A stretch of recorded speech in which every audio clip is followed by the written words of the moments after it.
Welcome back to Animals, Nature, and You. This is part 2 of the interview I had with Ellen that came out yesterday. Part 1 was yesterday. If you haven't listened to it or watched it, I recommend go back and do that first. It'll make a lot more sense.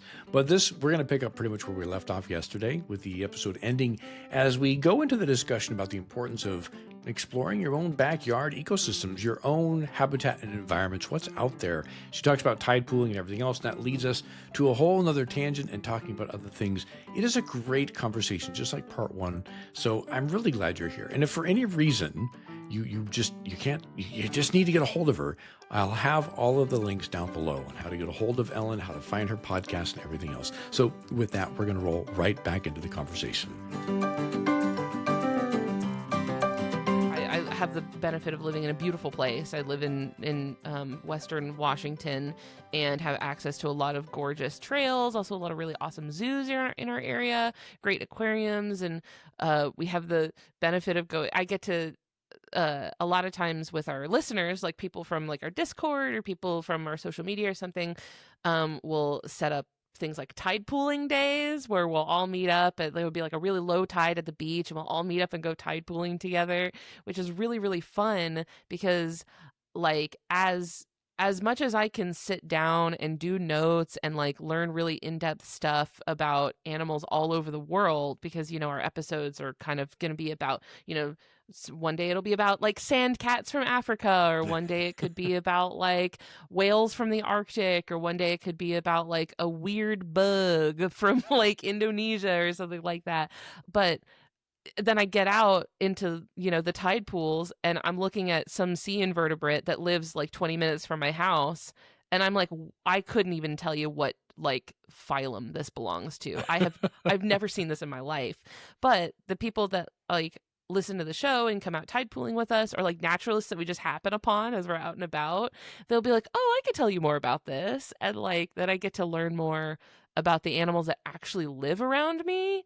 And then that just feels really great, getting to like, because you do have to kind of take off your educator hat and put on the educated hat. Like you have to get into like receiving knowledge mode. Like, right. It feels really good to be the one receiving the knowledge.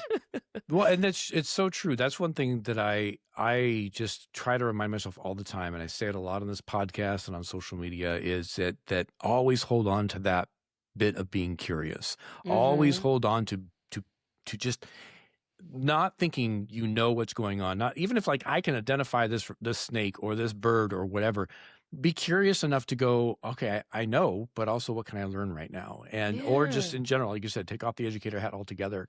I want to ask you too, and maybe it's a little shift in the direction energy of the interview right now, but since you brought up doing these tide pooling events, doing group gatherings, going out into your own backyard nature, I wanted to ask you, do you find it, and you kind of mentioned, like you talk about these species from around the world, and there's a sea slug that you can't identify. That's all the sea slugs. All the sea slugs. That's Gary. There's Julie.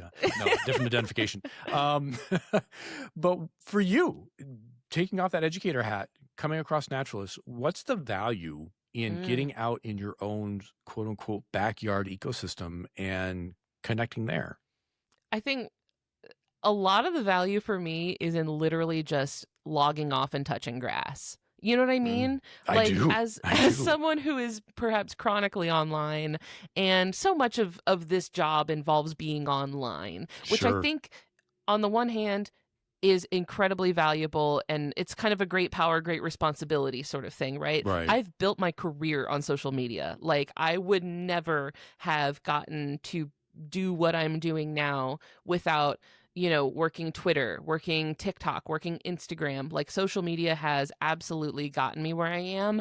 Right. And also huge, and also it can be incredibly taxing on mental health. I do feel like spending too much time in virtual spaces makes you lose touch with what's real and like in your immediate area. So for me, getting out and like going hiking, going on a trail, going to the beach and going tide pooling is a great reminder of like what is actually physically happening around you, and what, I don't know, things like what kind of discourse is purely online. You know what I mean? Sure, sure. Like what's actually real around me, and what is like social media algorithm driven, dread that I don't really need to be dreading, that I can probably, and it is helpful to also get out and like just meet people in your community and talk to actual real people when you're interfacing with each other face to face, and not just like anonymously trash talking each other on the internet. Like, I feel like there's a huge value for me personally in just logging off and touching grass, and like grounding yourself in where you actually live and what's real around you, so that you don't get too.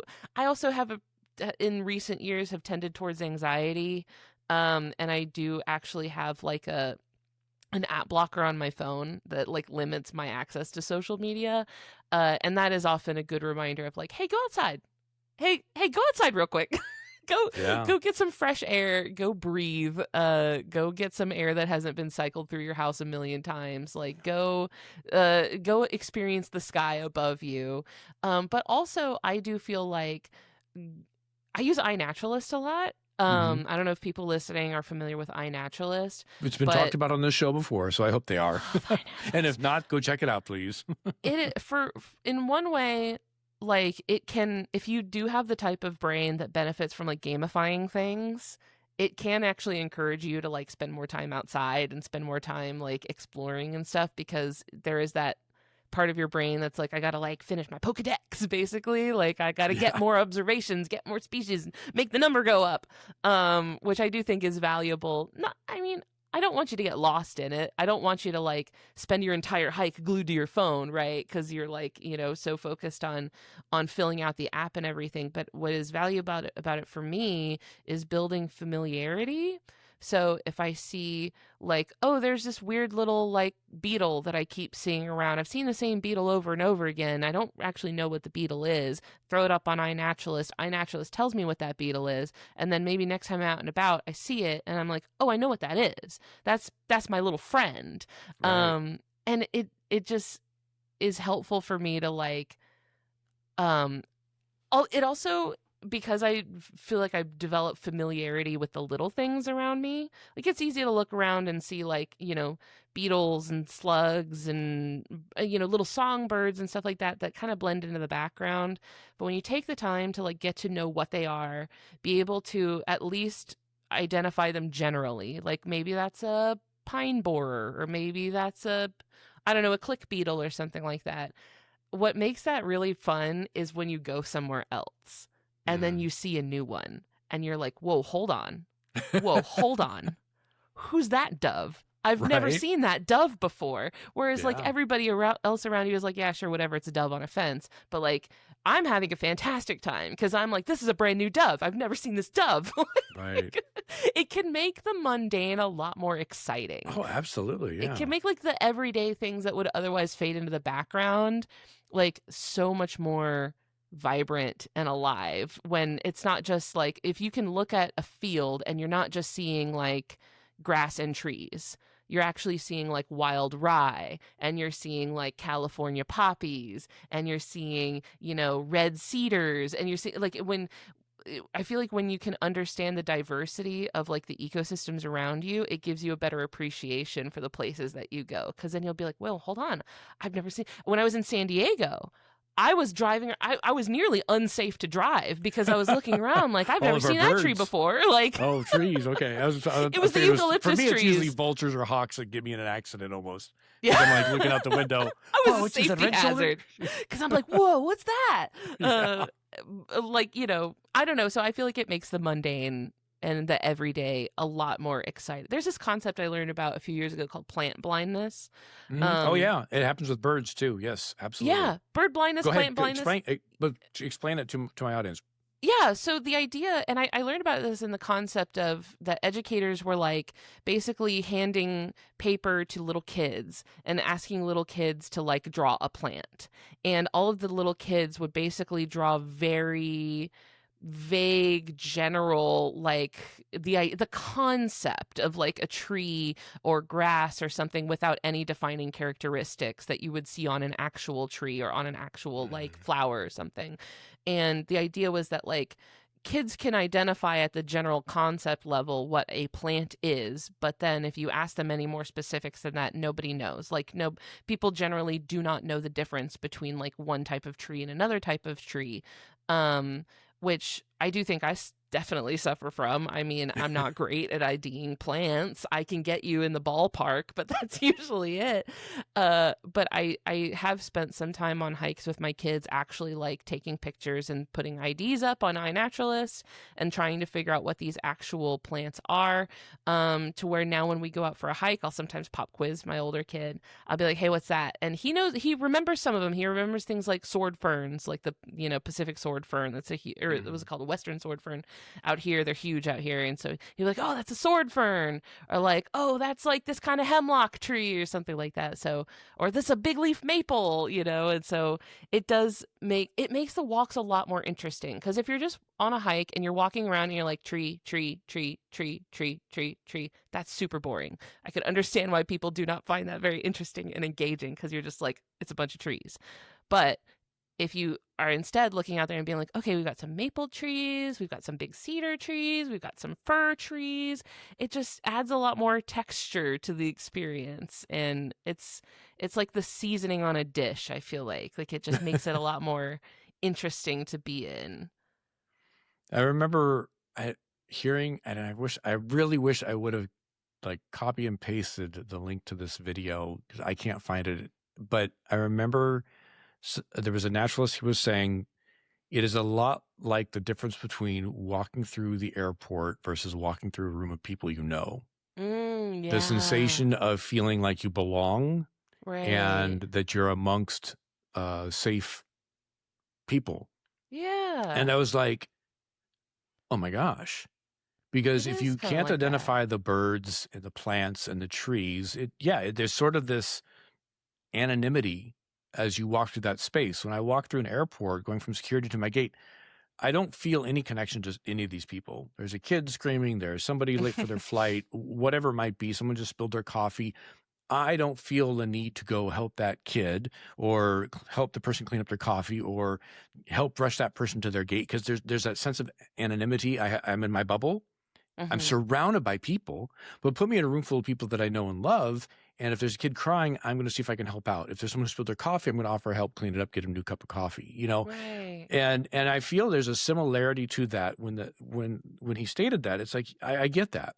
And I experienced that recently myself in that I had to move across the neighborhood, which is about probably a 900 foot elevation change, which doesn't seem like much. But here in San Diego, the way our ecosystem is, that much of an elevation change, even just a few miles away, can create a very different experience when you're outside. Whether I it's saw this in temperature, San Diego. Even from yeah, like a couple miles, it's like a different planet. yeah. We are. San Diego County is the most diverse county when it comes to wildlife and nature on the entire United States. I saw it in because, person, and seeing it yeah, in person is like, oh, you're like turning around looking like, did I go through a portal? right, exactly. Or it could be 10 degrees difference from 5 miles that way versus 5 miles the other way. But I remember. So I do a lot of trail running. I love being outside, obviously, duh. And I knew the region that I was in very well. I knew the plants, I knew the animals, I knew the birds. I mean, like the roadrunner, we were best friends. I knew the lizard species. I knew every rock and every plant. And then when I moved, I'm like, okay, well, this trail's just this direction, half a mile away from where I live now, and it's down in a canyon with a creek, which is very different than the hills I was in. And I'm like, what are these plants?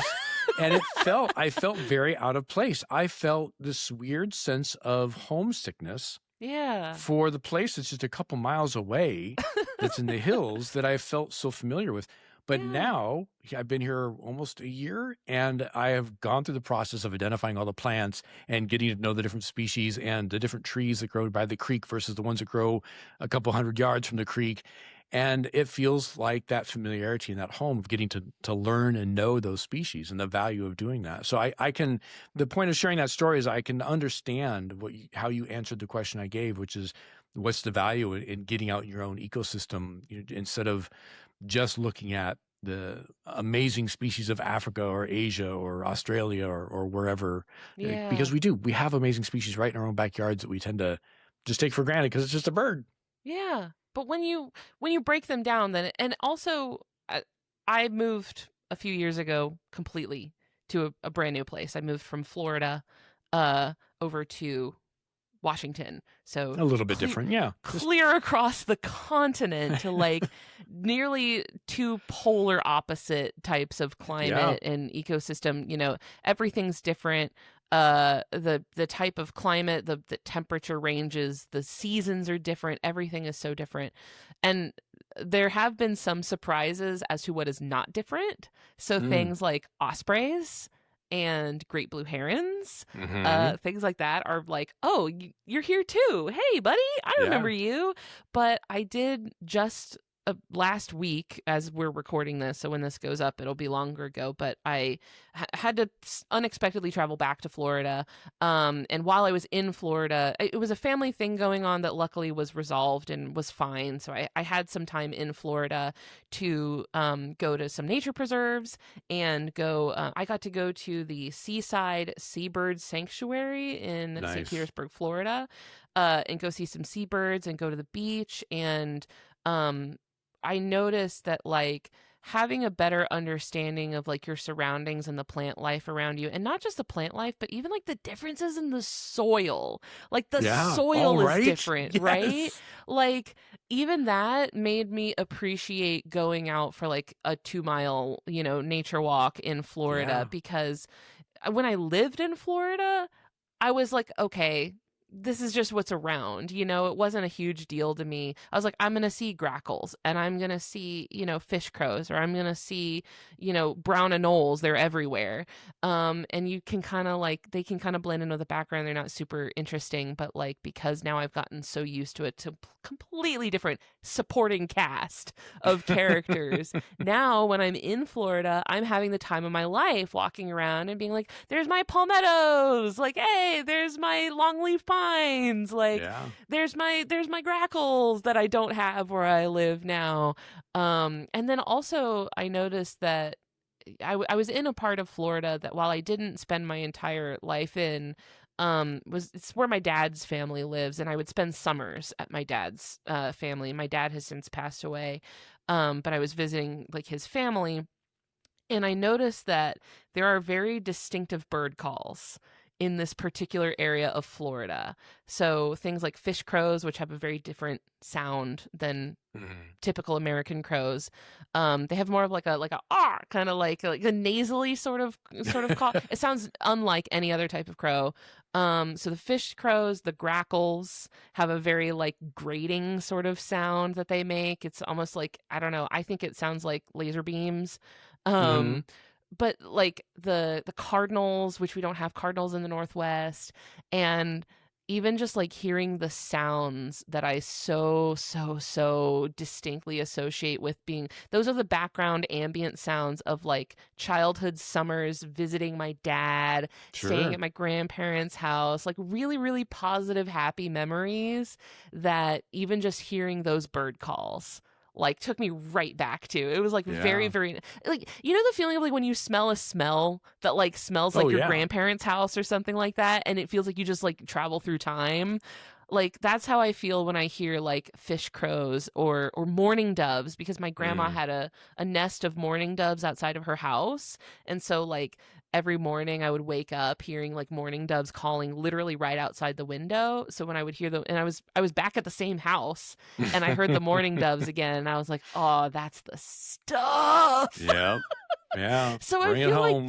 I feel like just the nature of that area, and also not just the nature, but like understanding it, like knowing, being able to hear that sound Sure. and knowing that's a fish Yeah. crow, that's a grackle, that's a mourning dove, like gave me a deeper appreciation for like, these are the sounds that like made up my childhood. Like these are the Mm. sounds that mean a lot to me. So I felt like I had a deeper appreciation for that stuff because I understood the nature around it more. Florida has also struggled a lot with overdevelopment of their coasts. They have overbuilt Yeah. the marshes along the coast, mangroves, things like that. They have overdeveloped it and suffered dearly for it because every year there's a hurricane coming, and those marshes and those mangroves and all of those have been storm barriers. Like, that is why the inland Florida normally shouldn't be completely obliterated by hurricane, but because you have that barrier, you have that, like, a mangrove can stand, rising water. They're like, great, sounds awesome, more water for me. Or a marsh is like, awesome, Yeah. you can flood a marsh and they'll be all right. But you need those like miles of marsh so that your inland doesn't get completely flooded and wrecked. But when you've overdeveloped and you've gotten rid of all those marshes and those mangroves and stuff, you're left with nothing in between you and the brunt of this hurricane. And so now you're seeing like people that live in Florida, people that don't even live like on the coast, people that live like further inland now are seeing like more and more damage from storms like every year, because all of that land, all of those natural barriers and all of those natural safeguards are gone. So I feel like I'm saying this because like I have family who their homes were destroyed in a hurricane, even though they've lived there for many, many years. And now that the impact of storms is only getting worse and worse because Florida is largely not giving the respect and care that it should to its coasts. Like, you're seeing people's lives being impacted by that more and more. So, I mean, coming from Florida, it's because I left Florida because I had such a complicated relationship with, like, I don't know, the entire socio-political climate of Florida, I would say. Sure. Very complicated relationship with it. Of course, I also recognize it has some of the most incredible biodiversity in the country.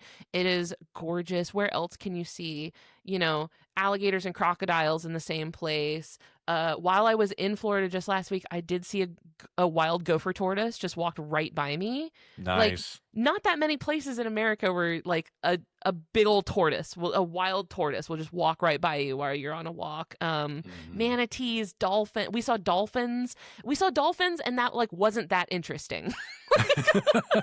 A pod of dolphins swam by us at the beach, and it was like an afterthought because in the same trip, a magnificent frigate bird flew over our head. Nice. and a black skimmer like flew right across the water in front of us. So like some of the most incredible biodiversity in the world, and also complicated relationships with some of the people in charge of the place. Right. Well, and there's that complicated relationship also. Then you look at what you mentioned earlier about the loss of the marshes and the mangroves. You have all that diversity of life, yet it's not fully respected or appreciated by those who are making decisions on how those ecosystems are treated. And I'm so like, how could you grow up here and not like have that deeply like rooted? Of course, I know a lot of the problem is that a lot of the people making those decisions did not grow up in Florida. Well, a there's lot of that people too. Are sure, they not come down from there and don't really care. They're just seeing a fancy beach and waterfront property, right? They're seeing got to make the line go up. But if you didn't grow up there, you don't see like, oh well, we need these marshes and we need these forests and we need these like coastal ecosystems that are like our lifeline. We need that. Yeah, it's true. It's true. And I think people like you and myself and those that are a part of our community and our audience are in that same boat where it's like, well, wait a minute, why aren't we paying attention to this stuff? So again, it goes back to the value, I think, of your podcast and the work that educators in general do. It's that how can we meet people where they are and help raise awareness, spark that curiosity? Because I know you have mentioned to me before, your guests on your podcast aren't just animal people. You said something, you got a musician on before that. Yeah, we've had this artists, great conversation. And so I think that's comedians, like right. And that's part of it is like not just talking to people who care about animals, but let's reach out and engage with people who do live a different life, who do have a different passion and obsession, but also can find interest or knowledge or appreciation for our passion and obsession. So and that's where it's like, we can talk about Florida and what you've experienced or what you've seen firsthand.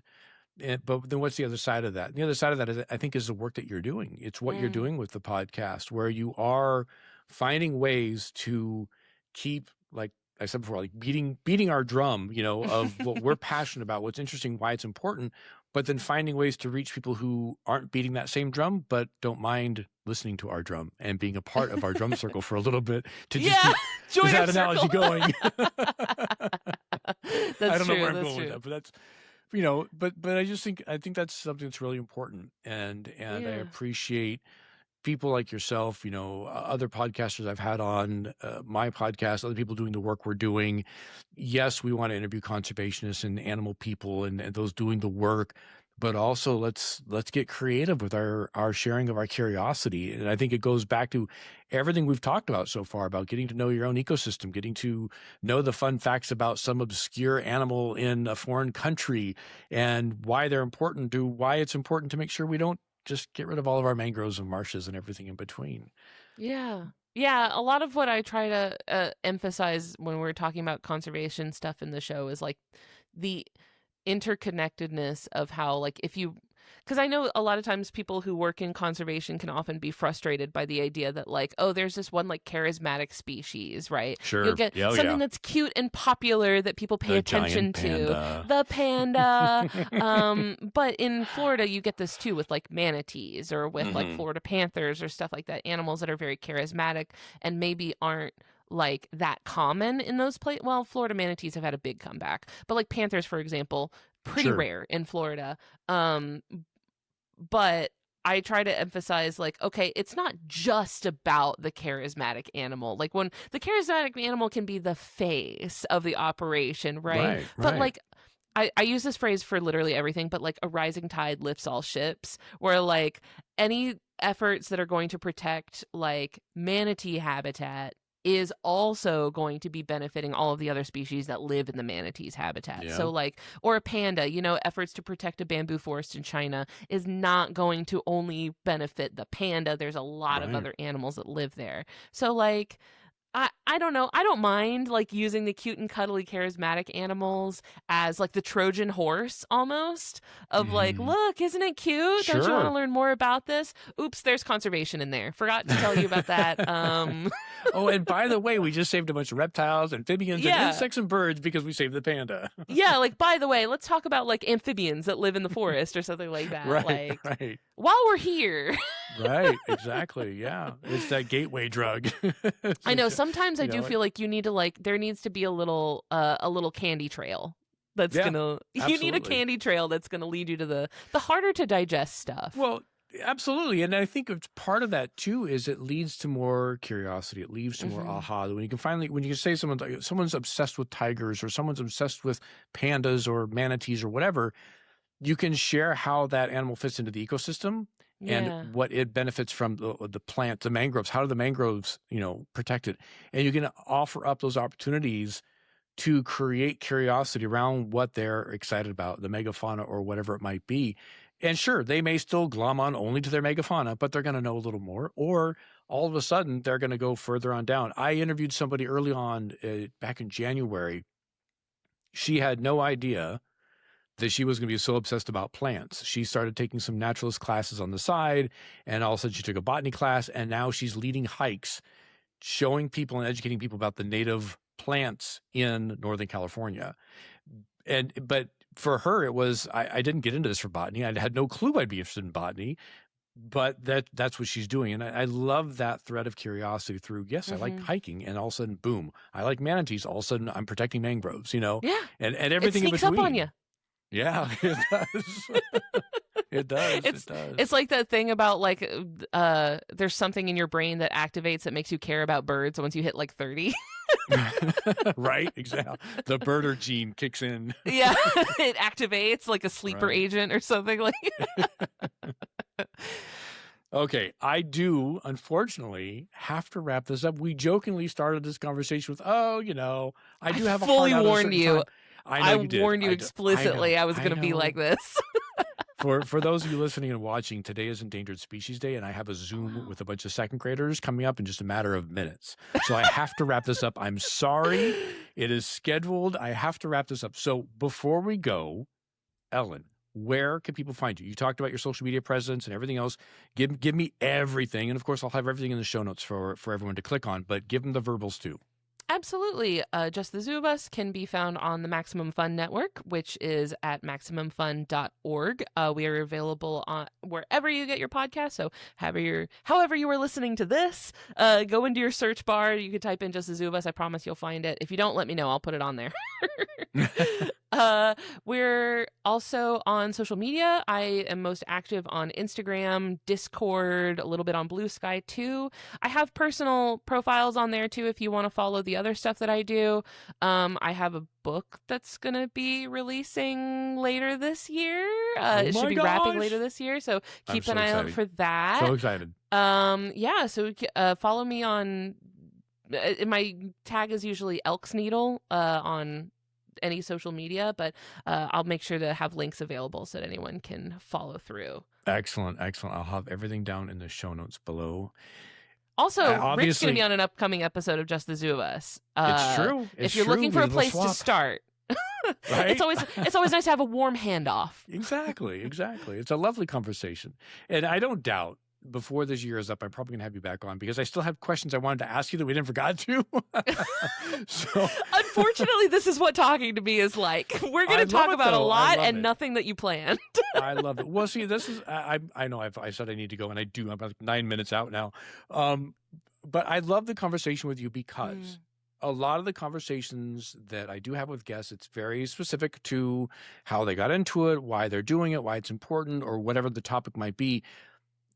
Talking with you, obviously sitting down with an old friend and just having a conversation, but it's all related still to how nature and ecosystems and animals impact us. And again, I'm going to bring it back full circle to animals, nature, and you. It's called that for a reason. The you is all of us, and there's the connection we all have. And I love the fact that I can sit here and talk for almost an hour and a half with you about this stuff and still feel like the conversation is far from over. So thank you so much for taking the time to being, well, thank you for being, but thank you for taking the time to be on the show.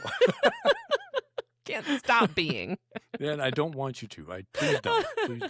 You know what they say, always leave them wanting more. And you've left me wanting more. So either way, I don't know if the audience, it might be both. I don't know. Well, thank you, Rick. It's been a delight. I'm so glad. Thank you so much for having me. I've had a wonderful time and can't wait to have another wonderful time. Perfect. Excellent. Well, thank you so much. Thank you. And of course, thank you, dear listeners. I appreciate you being here and joining me on this curious odyssey as we learn more about animals, nature, and, of course, you, us, humans, and the connections we all have, the connections we have to nature, the connections we have to animals, to science, and everything else. This conversation with Ellen reminded me very much about what this community is growing into and being. We come from different worlds. We come from different experiences. But as I have been shown over and over again, there is something about that connection to nature and animals that draws us in and really reminds us who we are as a living creature and human on this planet. We share this space not only with all of this awesome wildlife and ecosystems and habitats, but with others as well.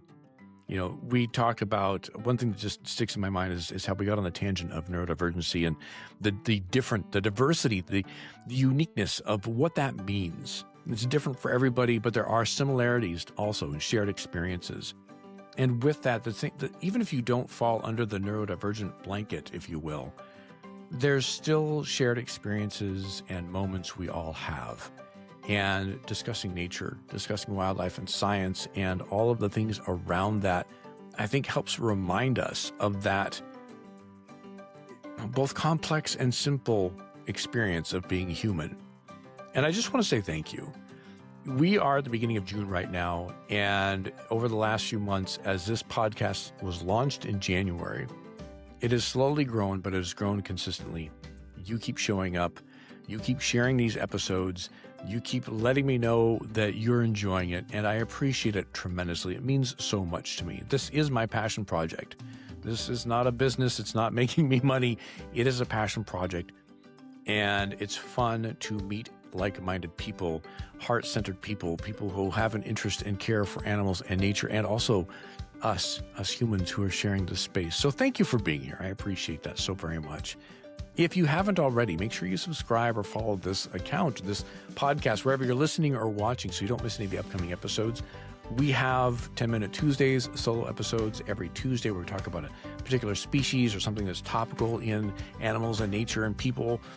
Then every Thursday, we have great interviews like this interview with Ellen, where we talk to somebody doing awesome work, whether it's a podcaster, a filmmaker doing documentary films, somebody actively doing conservation in the wild somewhere, or someone who's spearheading multiple conservation projects from a zoo-centered area, and everything in between.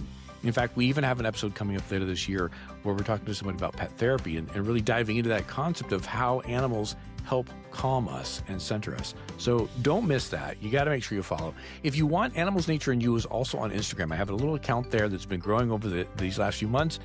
Feel free to join us there if you want, but you're not required by any means, of course. With that, too, all of Ellen's links and the links to her podcast, Just the Zoo of Us, is down below in the show notes. My information, zoologyrick.com, is my website. All of my social media down there as well, so you're welcome to check that out. But I'm going to wrap it up. We've had a great conversation with Ellen, 2 parts, super fun, really excited. Oh, and guess what? Next Thursday, the guest may or may not be somebody that I used to do podcasting with. You may or may not know him from the work he does. It's going to be a good one. I'm super excited. Okay, but that's enough of a teaser. I'm just going to wrap it up. Have a good one, everybody.